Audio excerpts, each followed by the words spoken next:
Learn Japanese history. Welcome, you've tuned in to a deep dive designed just for you. I'm Taro. And I'm Hanako. We're here to explore a really crucial period with you today. Yeah, absolutely. If you're a university student from overseas just starting on Japanese history, we want to help guide you through a really significant turning point. The rise of the military and, well, how Japan started on that path toward the Second World War. Today, we're really zooming in on the Manchurian incident. It's such a key event that set so much in motion. It really was. The 1930s, they marked this departure from earlier diplomacy.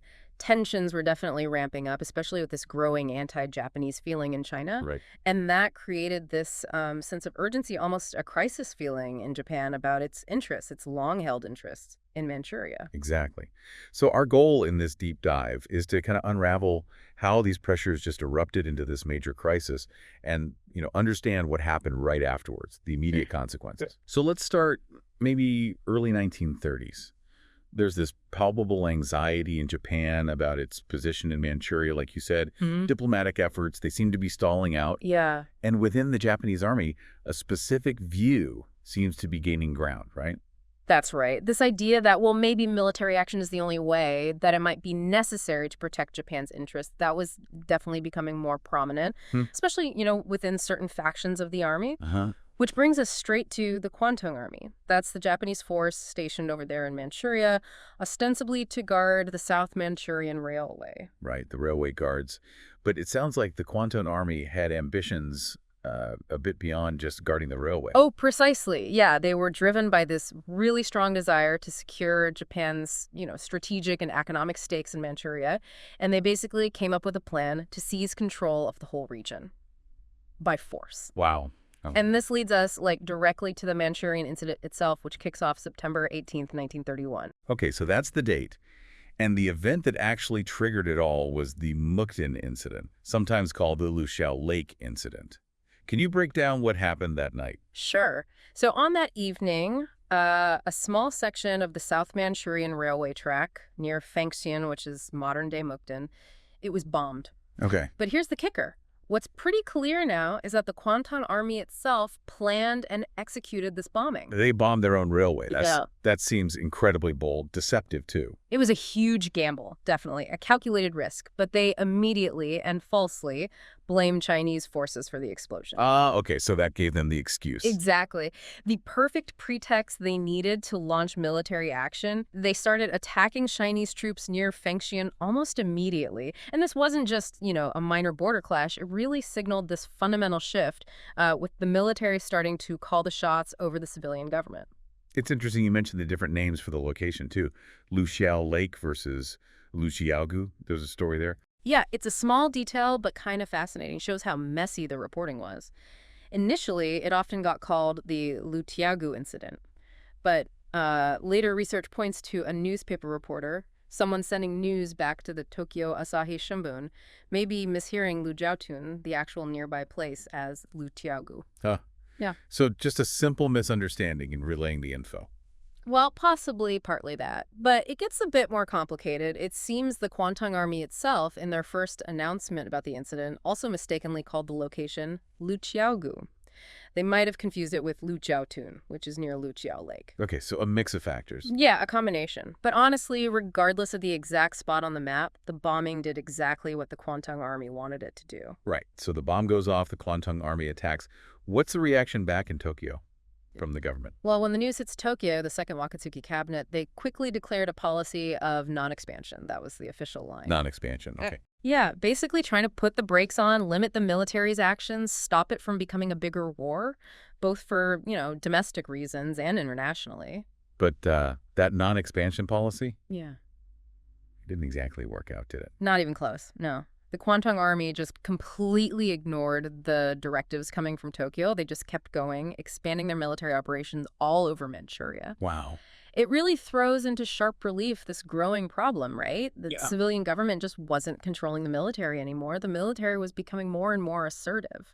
So as all this is happening, the Japanese public is getting their news from the papers. What role did the big newspapers play? How did they frame it?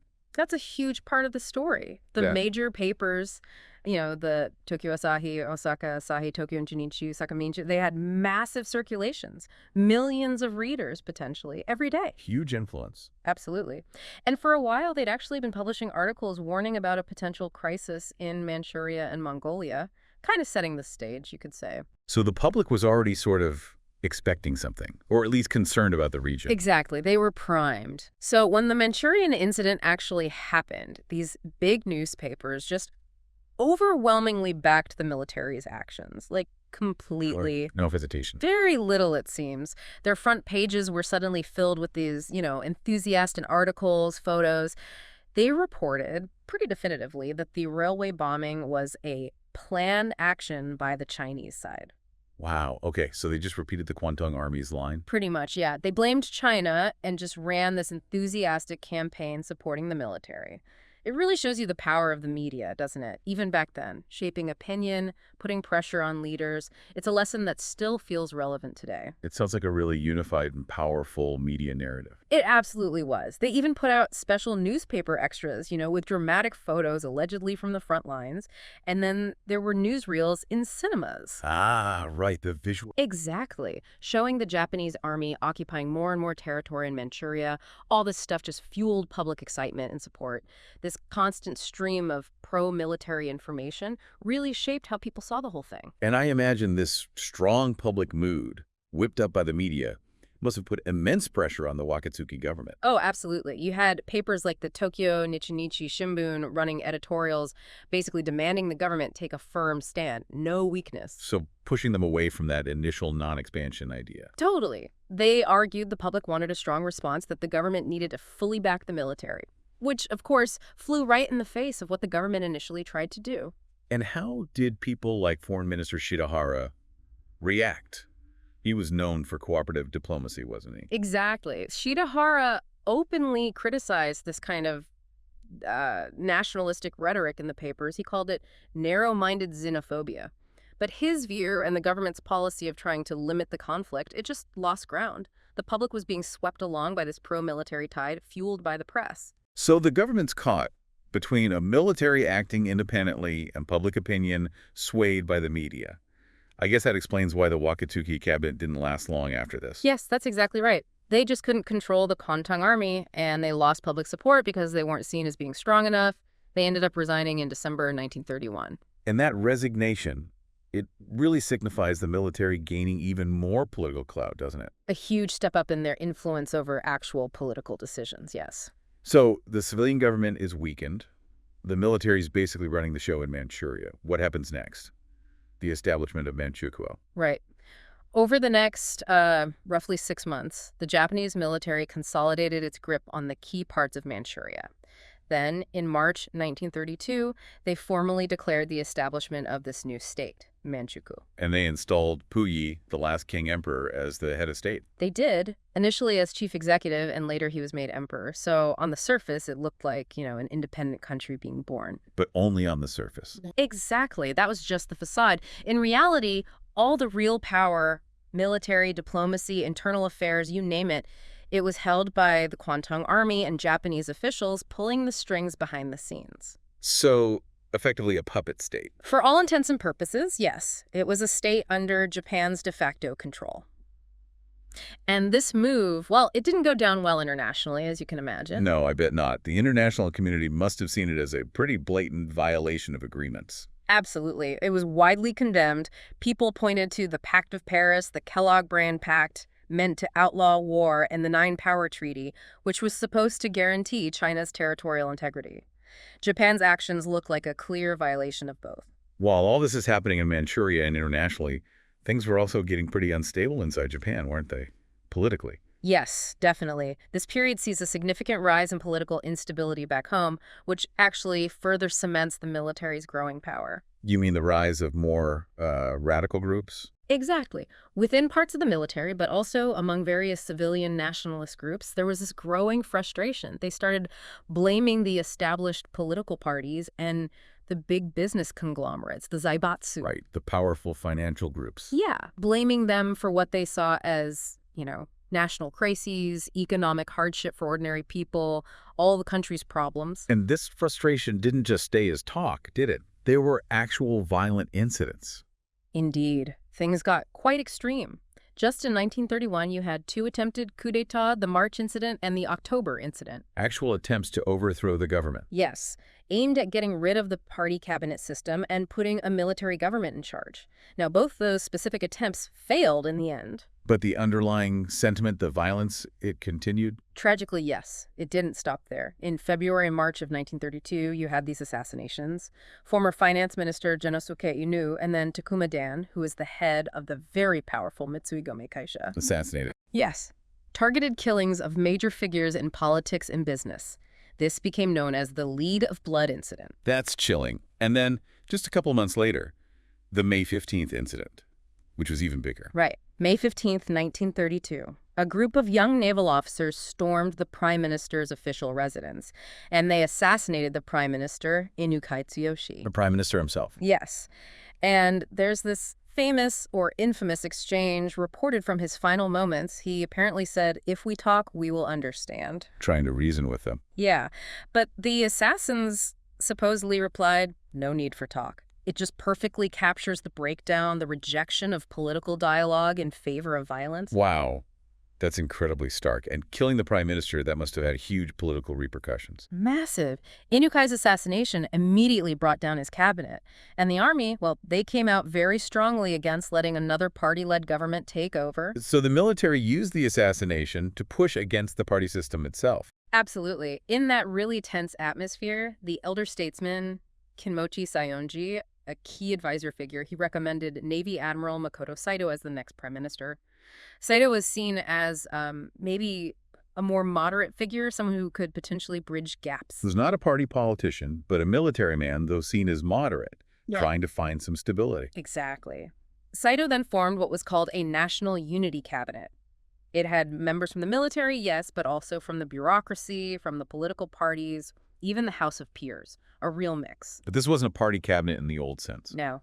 And that's the key point. This effectively marks the end of the era of party cabinets in pre-war Japan. That system wouldn't come back until after World War II in 1946. So the May 15th incident really sealed the fate of party government for over a decade. The military's influence was now cemented at the very top. Undeniably. They now had a major say in who even became prime minister. Okay, so while Japan is going through this internal turmoil, assassinations, the end of party cabinets, that was the international community, specifically the League of Nations, dealing with the original issue, the Manchurian incident. Right. That story continues in parallel. The Chinese government, remember, had formally appealed to the League of Nations. They called it Japanese military aggression, plain and simple. Okay. So the League responded. In 1932, they sent out the Lytton Commission, a group tasked with investigating the whole situation on the ground in Manchuria and figuring out what actually happened. The Lytton Commission. And what did their report conclude? Well, the Lytton Report came out in October 1932. Its main findings were quite significant. It clearly recognized China's sovereignty over Manchuria. It denied that Manchukuo was genuinely independent. So siding with China on the big picture. On the sovereignty issue, yes.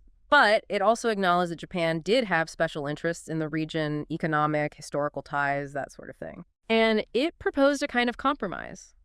It suggested setting up a government in Manchuria that would have a high degree of autonomy, but still technically under Chinese sovereignty.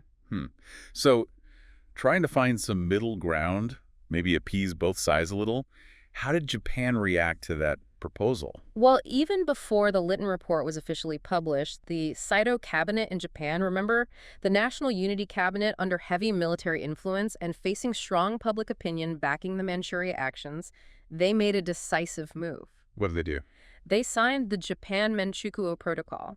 This officially recognized Manchukuo as an independent state.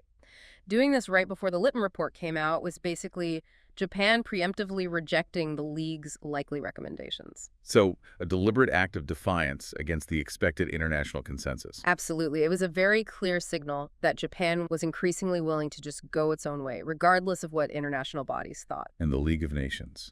Did they just accept Japan's move? No, they didn't back down either. In February 1933, the League's General Assembly voted overwhelmingly to adopt a resolution based on the Lytton Report's findings. And that resolution? It formally demanded that Japan withdraw its troops from Manchuria. So the League stood firm. And Japan's response to that? Equally firm and very consequential. In March 1933, Japan formally announced it was withdrawing from the League of Nations altogether. Leaving the League. Wow. Yeah, the withdrawal officially took effect in 1935, but the announcement itself was huge. It marked this profound shift. Japan turning away from international cooperation, like the framework represented by the League, and moving decisively towards isolation, towards acting alone. Okay, so let's just quickly recap. We've covered a lot. We saw the growing power of the military, this staged incident, the railway bombing leading to a swift military takeover of Manchuria. The creation of the puppet state, Manchukuo. Right. Then huge political upheaval inside Japan assassinations, the end of the party cabinet system. Yeah, a really turbulent time domestically. And finally, Japan basically walking out on the main international organization of the day, the League of Nations. Absolutely. It's clear why the Manchurian incident is seen as such a critical turning point, isn't it? Definitely. It starkly showed the military's increasing dominance over politics, and it really did set Japan on this path of growing international isolation and unilateral action. Yeah. And thinking about this whole chain of events, it really makes you wonder, doesn't it? How might Japan's path, its relationship with the world, have looked different if the civilian government had somehow managed to keep control over the Kwantan Army back in 31? That's the big what if, isn't it? What were the real long-term consequences of that shift, that move towards going it alone? It's definitely something worth pondering as you continue looking into Japanese history. Indeed. A really pivotal moment, and the echoes, well, they lasted for a very long time. Well, thank you for joining us for this deep dive into the early Showa period. We really hope this has given you a clearer picture of this absolutely critical time in Japanese history. Yes, hope it was helpful. Until our next exploration.